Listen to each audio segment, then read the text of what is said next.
उसको निरस्त कर दिया है, उसका मुझे कोई कारण भी नहीं बताया गया। चुनाव प्रक्रिया पूरा ही मतलब एक आई वॉश की तरह है, खाली नज़रों का धोखा है कि जो मेवाड़ क्लब में अवैध गतिविधियां चल रही है और पात्र खिलाड़ियों को उसका अवसर नहीं मिल रहा है, उनके आदेश को उन्होंने कचरा पात्र में फेंक दिया। पूरी तरह से माफिया लॉबी की तरह काम हो रहा है वहाँ पे। कोई अधिकारी तो कोई लग ही नहीं रहा है। एसडीओ तो बस जैसे कि नाश्ता करने गए हो, नाश्ता करके आ गए बस। राजसमंद जिले में खेलों को बढ़ावा देने और खेल प्रतिभाओं को आगे लाने के उद्देश्य से राजसमंद में गठित मेवाड़ क्लब अभी विवादों के घेरे में है। खासतौर से जो चुनाव हुआ है उस चुनाव को लेकर सवाल उठ रहे हैं। खास जो निर्वाचन की जो प्रक्रिया अपनाई गई थी वो भी पूरी सवालों के घेरे में है। खेल और खिलाड़ियों को बढ़ावा देने के उद्देश्य से राजसमंद में वरिष्ठ नेता डॉक्टर सीपी जोशी की पहल पर गठित द मेवाड़ क्लब यानी मेवाड़ स्पोर्ट्स कॉम्प्लेक्स सोसाइटी अब कतिपय लोगों की आरामगाह बनकर रह गई है। इसी वजह से कई वर्षों से इस क्लब का सारा दारोमदार कतिपय लोगों के हाथ में पहुंच गया। इस बार तो सारे कानून कायदों को दरकिनार करते हुए मेवाड़ क्लब के चुनाव प्रक्रिया में ही गंभीर लापरवाही सामने आई है। इस गंभीर अनियमितता को लेकर न्यायालय द्वारा प्रकरण दर्ज करते हुए मुख्य निर्वाचन अधिकारी व संरक्षक जिला कलेक्टर राजसमंद उपखंड अधिकारी के साथ मेवाड़ क्लब के मौजूदा और पूर्व अध्यक्ष सचिव को नोटिस जारी करते हुए 21 मई को जवाब तलब किया है। उल्लेखनीय है कि राजसमंद जिला कलेक्टर बालमुकुंद असावा द्वारा 19 फरवरी को आदेश जारी कर 2 मार्च 2025 को चुनाव कराने के आदेश दिए थे। साथ ही राजसमंद उपखंड अधिकारी को चुनाव अधिकारी नियुक्त किया गया। उसके बाद मेवाड़ क्लब के सचिव अजय कर्नावट द्वारा चुनाव कार्यक्रम जारी किया गया, जबकि चुनाव कार्यक्रम तो रिटर्निंग अधिकारी द्वारा ही जारी किया जाता है। फिर 13 से 15 मई तक 26 लोगों ने अलग अलग पद के लिए नामांकन भरा। फिर निर्वाचन अधिकारी व राजसमंद के उपखंड अधिकारी द्वारा वैध नामांकन पत्र की सूची जारी कर दी, जिसमें अध्यक्ष के लिए 4 दावेदार, उपाध्यक्ष के लिए 3 दावेदार, सचिव के लिए 3 दावेदार और कोषाध्यक्ष पद के लिए 2 दावेदार थे। इस तरह अध्यक्ष, उपाध्यक्ष, सचिव व कोषाध्यक्ष पद के लिए एक से ज़्यादा नामांकन वैध होने पर 22 मार्च को मतदान तय था, लेकिन उससे पहले ही बिना मतदान के अध्यक्ष सुनील तापड़िया, प्रजित तिवारी को उपाध्यक्ष, भूपेंद्र चौरड़िया को सचिव व अनिल खंडेलवाल को कोषाध्यक्ष सहित 10 कार्यकारिणी सदस्य सर्वसम्मति से बना दिए गए। जब सर्वसम्मत नहीं बन रही थी तभी तो चुनाव प्रक्रिया जारी की गई और उसके बाद बिना मतदान के ही कार्यकारिणी को चुन लिया गया। खास बात यह है कि प्रजित तिवारी ने नामांकन ही अध्यक्ष पद के लिए भरा था, तो वे उपाध्यक्ष कैसे सर्वसहमति से बन सकते हैं। इसी तरह सतीश तापड़िया ने कोषाध्यक्ष के लिए नामांकन भरा, जबकि उन्हें कार्यकारिणी का सदस्य बना दिया गया। अरविंद मुखिया ने सचिव के लिए नामांकन भरा। महेंद्र टेलर ने उपाध्यक्ष पद के लिए नामांकन भरा, मगर उन्हें कार्यकारिणी का सदस्य सर्वसहमति से चुन लिया गया। चुनाव प्रक्रिया शुरू होने के बाद बीच में निर्विरोध या सर्वसहमति नहीं होती है। सर्वसहमति बनती भी है तो अध्यक्ष पद के 4 नामांकन थे, जिनमें से 3 नामांकन उठाने पर एक व्यक्ति स्वतः ही अध्यक्ष चुन लिया जाता है। इसी तरह उपाध्यक्ष व सचिव के 3-3 नामांकन थे, जिनमें से 2-2 दावेदार अगर नामांकन 17 मार्च तक उठा लेते तो स्वतः ही एक व्यक्ति पदाधिकारी चुन लिया जाता। और कोषाध्यक्ष के लिए भी 2 नामांकन थे, एक नामांकन 17 मार्च तक उठा लेते तो एक पदाधिकारी निर्विरोध बन जाता, लेकिन इस प्रक्रिया के विरुद्ध चुनाव करवाए गए। इस कारण अदालत द्वारा इसे गंभीरता से लेते हुए राजसमंद के जिला कलेक्टर, उपखंड अधिकारी सहित मेवाड़ क्लब के वर्तमान और पूर्व अध्यक्ष, उपाध्यक्ष, सचिव को नोटिस जारी किए गए हैं।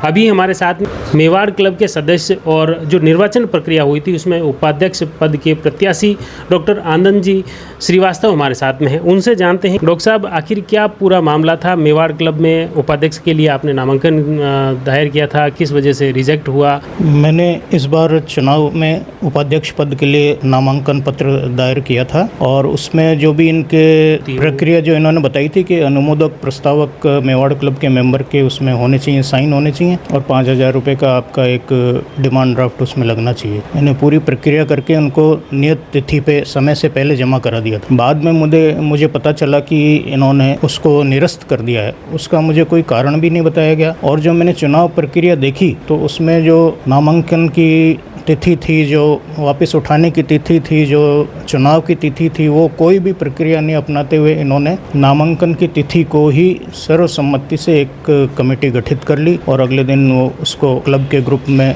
इन्होंने व्हाट्सअप कर दिया कि ये कमेटी गठित कर ली है सर्वसम्मति से। न तो इन्होंने सर्वसम्मति के लिए कोई साधारण सभा की बैठक बुलाई, न किसी को सूचित किया कि भाई सर्वसम्मति ली जानी है तो आप आइए अपनी सम्मति दीजिए, कुछ भी नहीं किया। और चुनाव प्रक्रिया पूरा ही मतलब एक आई वॉश की तरह है, खाली नज़रों का धोखा है कि भाई हमने चुनाव कर लिया, और जबकि चुनाव प्रक्रिया कुछ इन्होंने अपनाई भी नहीं है।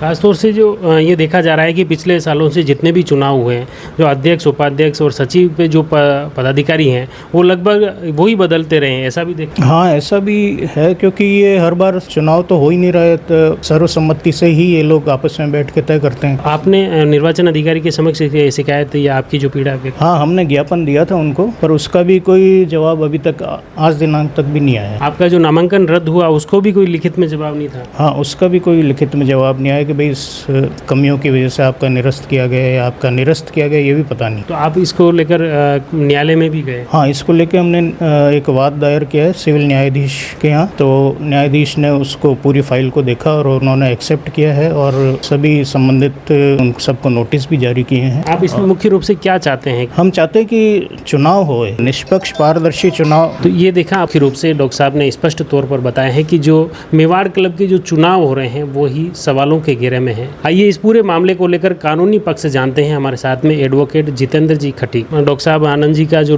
आपने वाद लगाया है, पहले तो मैं आप इस चैनल का बहुत आभार प्रकट करता हूं कि आप जनहित के मुद्दे को उठा रहे हो और खिलाड़ियों की भावनाओं को भी समझ रहे हो, क्योंकि कई खिलाड़ियों की भावना है कि जो मेवाड़ क्लब में अवैध गतिविधियां चल रही है और पात्र खिलाड़ियों को उसका अवसर नहीं मिल रहा है, उसका आपने मुद्दा उठाया, इसलिए मैं आपका कोटि कोटि आभार प्रकट करता हूं। अब आते हैं इस मुद्दे पर। मैंने इसकी RTI के माध्यम से नकलें निकाली है, तो उसमें मैंने पाया कि जिला कलेक्टर महोदय है और मेवाड़ क्लब के स्वयं संरक्षक भी है, जिला संरक्षक महोदय, और जिला निर्वाचन अधिकारी भी है, यानी कि 3 पोस्ट जिला कलेक्टर के पास है। उनके आदेश को उन्होंने कचरा पात्र में फेंक दिया। जैसे 19 फरवरी को जिला कलेक्टर महोदय ने आदेश दिया मेवाड़ क्लब को कि इतनी तारीख को आपको चुनाव कराना है, वो उतनी तारीख को चुनाव करा ही नहीं रहे हैं। उसके बाद कई दिनों बाद और रिटर्निंग अधिकारी को नियुक्त किया जाता है, SDO साहब को। वो टाइम टेबल उनका काम है निकालना, कब चुनाव कराना है, कब उठवाना, नाम निर्देशन पत्र उठाने हैं, निर्वाचित घोषित करना है, आवश्यकता पड़ने पर चुनाव कराना है या नहीं कराना। जैसे कि नामांकन में अगर कोई सभी पक्ष उठा लेते हैं तो ज़रूरत नहीं है कि चुनाव कराने की, लेकिन यहाँ तो पूरा ताक पर रख दिया कि ये तो एक पूरी तरह से माफिया लॉबी की तरह काम हो रहा है। वहाँ पे कोई अधिकारी तो कोई लग ही नहीं रहा है। SDO तो बस जैसे कि नाश्ता करने गए हो, नाश्ता करके आ गए, बस कोई कानूनी पक्ष तो इसमें नहीं। इसमें आप क्या कह रहे हैं कि जो प्रक्रिया अपनाई गई है वो विधि सम्मत नहीं है? पूरी कोई विधि सम्मत नहीं है, क्योंकि पहले जिला कलेक्टर महोदय ने 19 फरवरी को अपने आदेश में ये कहा कि इतनी फरवरी को आपको चुनाव कराने हैं और SDO साहब को रिटर्निंग अधिकारी नियुक्त किया। तो रिटर्निंग अधिकारी का ये कर्तव्य था कि वो टाइम टेबल निकाले, नंबर 1। फिर कितनी तारीख को टाइम टेबल किसने निकाला? फिर वो तत्कालीन सचिव ने, मेवाड़ क्लब ने निकाला कि इतनी तारीख को चुनाव होंगे और नियमों भी वही बता रहे हैं। तो वो तो चुनाव उन्हीं का करवाना, तो वो खुद कैसे निकाल रहे हैं? तो एक दूसरी चीज़ ये है कि चुनाव करवाने के लिए निर्देश दिया था, स्पष्ट आदेश था, उनकी कहाँ पालना हुई? चुनाव तो हुए ही नहीं। अगर किसी परिस्थिति, किसी कारणवश नहीं हो तो पुनः जिला निर्वाचन अधिकारी के यहाँ से संशोधित आदेश निकाला जाता है। रूल ऑफ लॉ ये कहता है कि अगर आपने चुनाव नहीं करवाया या किस कारणवश नहीं हुए तो वो विधिवत कारण, युक्तियुक्त कारण के साथ आपको जिला रिटर्निंग अधिकारी के समक्ष बताना होगा। फिर वहाँ से ऑर्डर वापस पास होता, फिर वहाँ प्रक्रिया का आगे कार्यक्रम होता। यहाँ तो चुनाव कराने का आदेश दिया, चुनाव हुए नहीं, और स्वयं मेवाड़ क्लब ने एक पत्र लिखा कि हमारा कार्यकारिणी पूरी हो गई है इसलिए चुनाव कराने का किया। खुद भी कह रहे हैं चुनाव कराना है और करा भी नहीं रहे। और जब मैंने देखा कि उस टाइम निकाला टाइम टेबल में, उसमें लिखा एक व्यक्ति एक पद पर फार्म भर सकता है, और यहाँ पर अध्यक्ष भी भर रहा है, सचिव भी भर रहा है। एक ही व्यक्ति 2-2 पद पे, अध्यक्ष भी भर रहा है, उपाध्यक्ष भी भर रहा है, सदस्य भी भर रहा है, अध्यक्ष भी भर रहा है, कार्यकारिणी सदस्य भी भर रहा है। तो ये कहाँ नियमों की पालना? अगर वो भरे हैं तो वो भी रिजेक्ट है एक तरह से। सभी फार्म रिजेक्ट है, मतलब कोई भी लीगली तो है ही नहीं। और तीसरी चीज़ ये है कि अगर आप सही हो तो आज 1 माह हो गया, 1 माह से ऊपर हो गया, RTI की नकलें तक नहीं दे रहे। आप में क्या छुपाने की कोशिश कर रहे हो रहे हो आप, और कितना भी छुपाओ एक दिन बाहर आती है। तो ठीक उसी तरह जब मुझे आरटीआई में जिला कलेक्टर के माध्यम से उस कार्यालय से मुझे एक लेटर प्राप्त हुआ, जिसमें आदेश में मैंने देखा कि 19 फरवरी के आदेश में जिला कलेक्टर महोदय ने एक डेट तय कर रखी है, उस दिन चुनाव होने चाहिए और क्यों नहीं हुए, जवाब दें। और दूसरी चीज़ आपने बताया सर्वसम्मति से तय किया। अरे साधारण सभा का रूल्स होता है कि इतने दिन पहले सब सदस्यों को सूचना देनी होती है, उसमें 2/3 या जो भी उसमें नियम संविधान होता है उसका पूरा कोरम होना चाहिए। कहाँ कोरम हुआ, किसने किया, कुछ नहीं। और एक और चीज़, मैंने तो एक चीज़ और देखी कि उसमें जो पदाधिकारी है ना, उन पर किसी पर चोरी का मुकदमा, किसी पर SC/ST को प्रताड़ित करने का मुकदमा, किसी पर क्या क्या मुकदमे है, उसकी FIR की कॉपी मेरे पास पड़ी है। ऐसे लोगों को तो पदाधिकारी बना रहे हैं, ये क्या है। तो ये भी तो सवाल उठे हैं कि जो पदाधिकारी बन रहे हैं वो लगभग पिछले सालों से वही अध्यक्ष सचिव वगैरह, वही 80% वही घूम के बन रहे हैं, यानी कि नए किसी व्यक्ति को अवसर ही नहीं मिल रहा है। और सबसे बड़ी बात, वो बनाया इसीलिए था कि योग्य व्यक्तियों को उसका लाभ मिले, प्रोत्साहन देने के लिए। आज जिले में कितने खिलाड़ी तैयार हुए, लाइए बताइए, कितने स्टेट लेवल पर गए, कितने राष्ट्रीय लेवल पर गए, और कितना खर्चा हुआ वो बताइए, उसके अनुपात में कितने दिए। तो यहाँ पर तो ये भी देखा जा रहा है कि शादी समारोह हो रहे हैं, अन्य कार्यक्रम हो रहे हैं, जहाँ खेल मतलब इसके नाम से ही क्लियर है कि मेवाड़ स्पोर्ट्स क्लब, जहाँ खेल गतिविधियों को बढ़ावा देने का उद्देश्य है, वहाँ तो शादी ब्याह हो रहे हैं। अभी मैंने किसी महोदय के मुंह से सुना है कि वहाँ बार भी खुलने वाला है। ये सत्य है या गलत है ये मुझे नहीं पता, लेकिन मैंने किसी के मुँह से सुना। तो क्या वहाँ खिलाड़ियों की बार की व्यवस्था की जा रही है क्या? ये सब क्या है? खेल के लिए क्या कर रहे हो आप, वो बताइए। आज एक गांव में स्कूल में कभी कोई खेल का प्रोग्राम होता है, उसको लिमिट चंदा या फंड देते हैं, उसमें भी वो जिला लेवल पर या तहसील लेवल पर कुछ कर दिखाते हैं। ये जिला का मुख्यालय है, यहाँ पर कितने जिला लेवल के खिलाड़ी कौन से खेल में क्या पदक प्राप्त हुए बताइए? कुछ नहीं, ढाक के 3 पात बस। ये जैसे इस तरह से बना है, यूँ लग रहा है कि केवल कतिपय लोगों के आरामगाह का स्थल बन गया है, ऐसा तो नहीं लग रहा? लगभग तो ऐसा ही लग रहा है, क्योंकि बहुत सी चीज़ें ये है। आज इस मामले में कोर्ट ने नोटिस जारी किए हैं, तो बिना सर्टिफाइड कॉपी हम आरोप भी नहीं लगा सकते। मैं तो खुद एडवोकेट हूँ, मुझे पता है कि पहले मेरे आरोप लगाने से पहले मुझे प्रूव करना पड़ेगा, मेरे कथन से पहले मुझे भी तो आश्वस्त होना पड़ेगा कि मैं किसी के लिए क्या कह रहा हूँ। और आपको क्या आरोप मेन आपने कोर्ट में जो लगाया? मेरे ये आरोप है कि जिला कलेक्टर के महोदय को इन्होंने कचरा पात्र में फेंक दिया, बस। क्यों कि क्या किया बताइए, आपने क्या आदेश किया, उसमें पर्टिकुलर डेट बता रखी है, तो उस डेट पे चुनाव हुए क्या? और तीसरी चीज़, जिला कलेक्टर महोदय के आदेश को इन्होंने धत्ता बता दिया,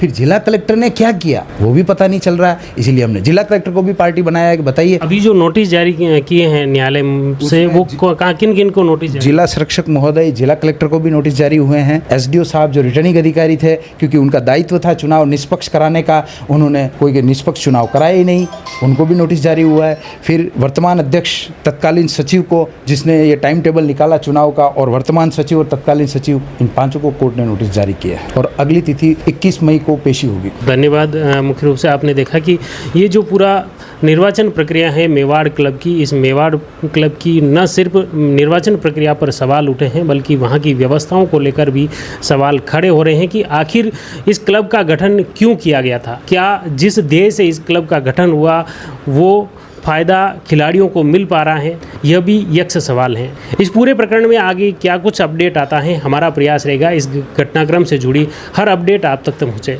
आप जुड़ी रहिए जयवर्धन न्यूज़ के साथ। धन्यवाद।